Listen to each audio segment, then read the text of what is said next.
आज हमारे भारत पर ही कुछ मौलाना मोर्चे निकाल रहे हैं, विरोध प्रदर्शन कर रहे हैं फ्रांस के खिलाफ, फ्रांस की प्रेसिडेंट के खिलाफ। उनकी तस्वीर को सड़क पर रखकर उसे पैरों से रौंदा जा रहा है। क्यों? क्योंकि इसी महीने की 16 तारीख को फ्रांस के पेरिस शहर में फ्रांस की राजधानी पेरिस पर एक इतिहास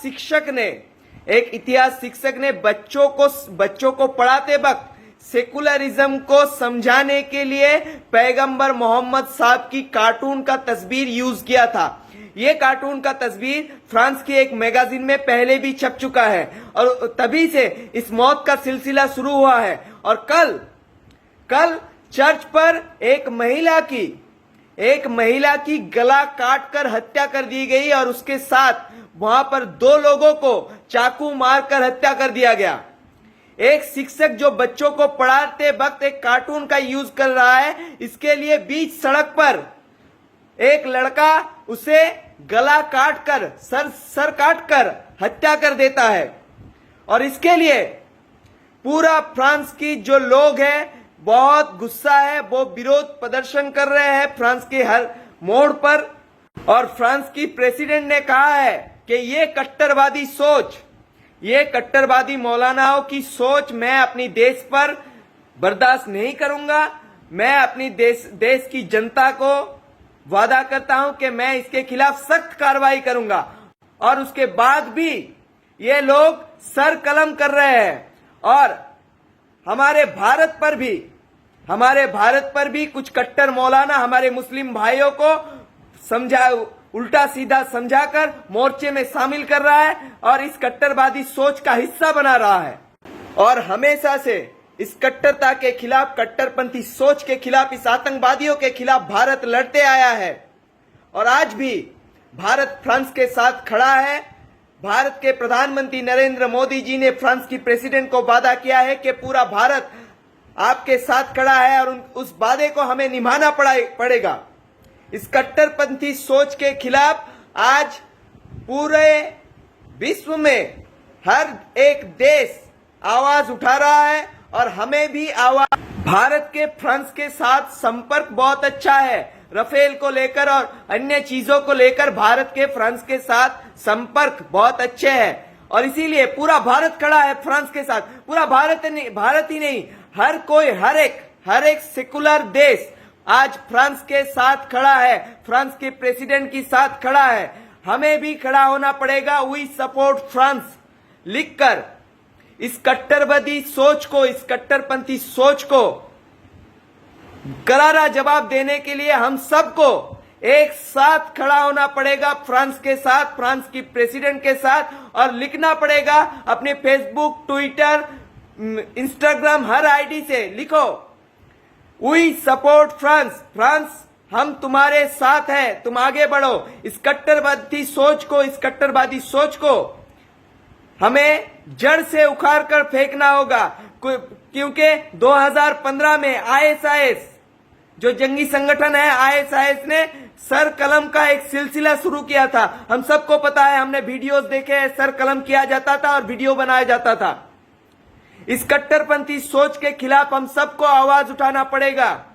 फ्रांस में रहने वाले फौरासी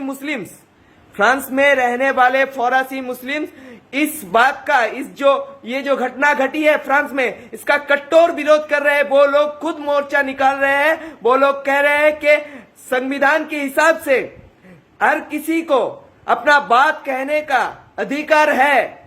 इसके लिए किसी का सर कलम किया जाए, ये बर्दाश्त नहीं किया जाएगा। ये वहां के फौरासी मुस्लिम्स कह रहे हैं, वहां पे रहने वाले लोग कह रहे हैं, क्योंकि ये मौलाना उन्हें जाकर भटका नहीं सकते, उल्टा सीधा समझा नहीं सकते। पर पाकिस्तान, बांग्लादेश जैसे देश आज फ्रांस के विरोध में खड़े हो चुके हैं। फ्रांस की चीजों को बॉयकॉट करने की वो मांग रख रहे हैं। आज इस कट्टरवादी सोच के खिलाफ सब देश होकर, सब सेकुलर देश एक होकर हम इस कट्टरवादी सोच के खिलाफ लड़ेंगे, फ्रांस का साथ देंगे और हम वी सपोर्ट फ्रांस, ट्रेंड करेंगे। धन्यवाद। भारत माता की जय। वंदे मातरम। नमस्कार, मैं हूं आपके साथ में मानसा मालिक। फ्रांस के नीस में चर्च में हुए आतंकी हमले पर नया खुलासा हुआ है। वो सबसे पहले आपको बता दें, हमलावर हाथ में चाकू के अलावा कुरान भी लिए हुए था। 20 साल का हमलावर ट्यूनीशिया से इटली के रास्ते फ्रांस पहुंचा था। हमलावर अल्लाह अकबर के नारे भी लगा रहा था। तो हमलावर के हाथ में चाकू था, साथ ही कुरान भी उसके हाथ में थी, जुबान पर अल्लाह अकबर का नारा, और इसी नारे के साथ ये निर्मम हत्या कर दी गई 3 लोगों की चर्च में। ये फ्रांस में जो हमला हुआ उसी को लेकर ये बड़ा खुलासा आप इस वक्त देख रहे हैं। अल्लाह अकबर के नारे के साथ हाथ में चाकू थामे हुए और कुरान हाथ में लिए हुए ये निर्मम हत्या कर दी गई फ्रांस में कल 3 लोगों की नीस के चर्च में। और फ्रांस को आतंकवाद और कट्टरवाद के खिलाफ जंग में भारत और अमेरिका का पूरा समर्थन मिला है।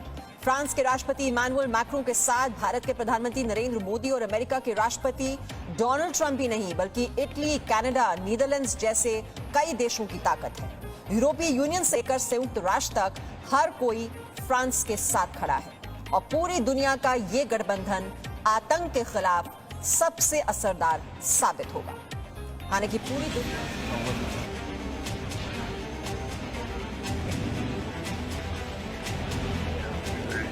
इस्लामिक कट्टरवाद से लड़ाई, फ्रांस ने राह दिखाई।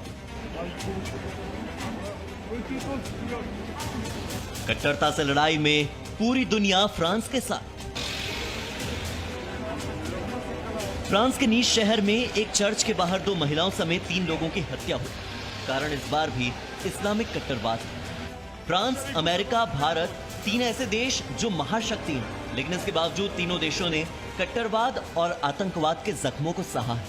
फ्रांस इस कट्टरवाद से निपटने के लिए अब कड़े एक्शन ले रहा है। और सबसे अच्छी बात यह है कि फ्रांस के इन कदमों को भारत और अमेरिका ही नहीं, बल्कि पूरी दुनिया का समर्थन मिल रहा है। फ्रांस में कट्टरता और आतंकवाद के खिलाफ जंग लड़ रहे इमैनुएल मैक्रों को इस्लामी देशों के विरोध का सामना करना पड़ रहा है, लेकिन इस जंग में उन्हें दुनिया के 2 बड़े नेताओं का खुलकर समर्थन मिला है। भारत के प्रधानमंत्री नरेंद्र मोदी ने आतंकवाद के खिलाफ फ्रांस के खुले समर्थन का ऐलान किया। वहीं अमेरिका के राष्ट्रपति डोनाल्ड ट्रंप ने भी इस्लामी आतंकवाद के खिलाफ फ्रांस का समर्थन किया है। जाहिर है कि ये त्रिमूर्ति आतंकवाद पर भारी पड़ेगी।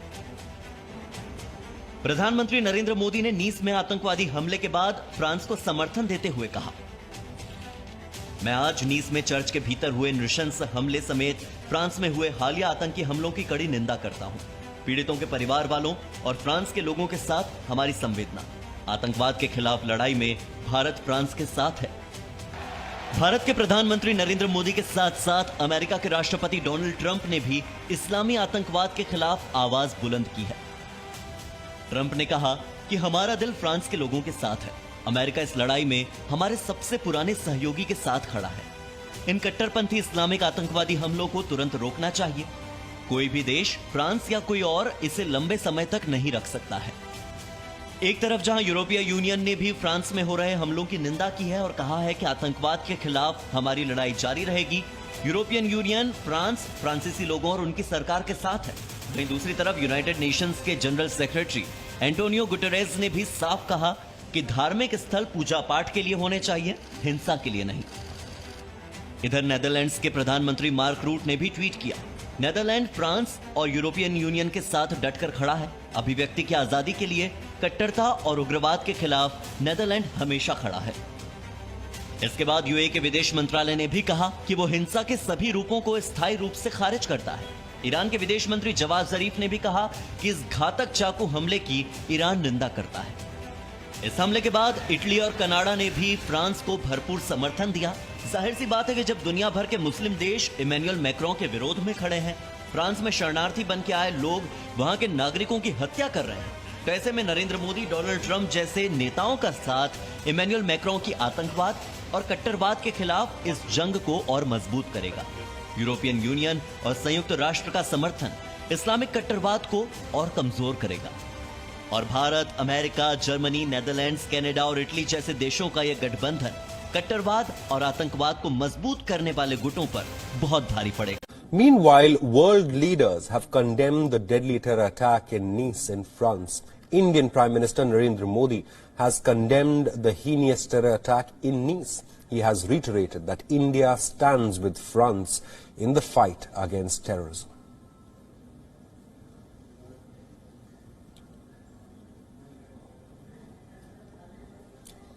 United States President Donald Trump also expressed his solidarity with France. Trump said that America stands with its oldest ally in the fight. Trump said that the Islamist terrorist attacks must stop immediately. British Prime Minister Boris Johnson expressed his condolences to the families of the victims. He reassured that the United Kingdom stands with France against terrorism.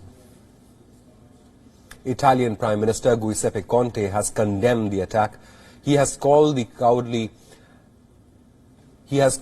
terror attack cowardly and expressed solidarity with France. The European Union chief has said that the whole of Europe stands in solidarity with France in the face of barbarism and fanaticism. German Chancellor Angela Merkel has also voiced solidarity with France. The Kremlin, Russia, commented on recent beheading incident in France, said it was unacceptable to kill people, but also wrong to insult the feelings of religious believers.